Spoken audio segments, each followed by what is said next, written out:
So, hello student, in last lecture we discussed digital forensics, the steps which are available in digital forensics. Next, also we discussed the things which are related to the chain custody of a digital forensics. So, digital forensics, it is a concept with the help of that we are going to provide a legal proofs and that evidences says that the particular person is criminal or not. Now, next one is network forensics. So, it is the implementation of smoothing, recording, acquisition, and analysis of network traffic and event logs to investigate a network security. The recording of network traffic involves a lot of resources, and it is often not possible to record all the data which is to be flow through the network due to the large volume. Again, this recorded data which is need to be back up a free recording media and for future analysis.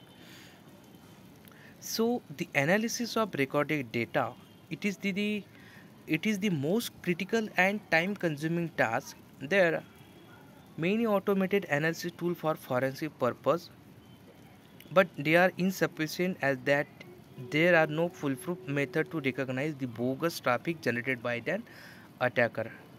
Okay, so here what we are going to do, we are means what, cyber inspector, what they are going to analyze that.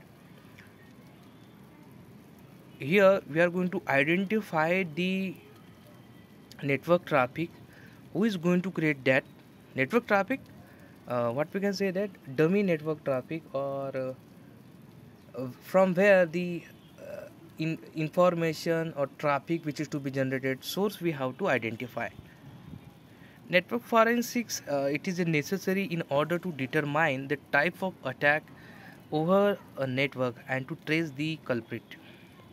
A proper investigation process, it required to produce the evidence recovered during the investigation in the court of law.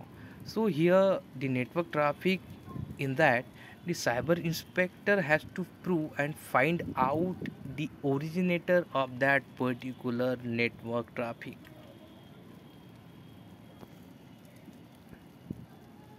So network forensic challenges are intelligence network forensic tools, data extraction locations, access to IP address, data privacy, data integrity, data storage on the network devices, high speed data transmission.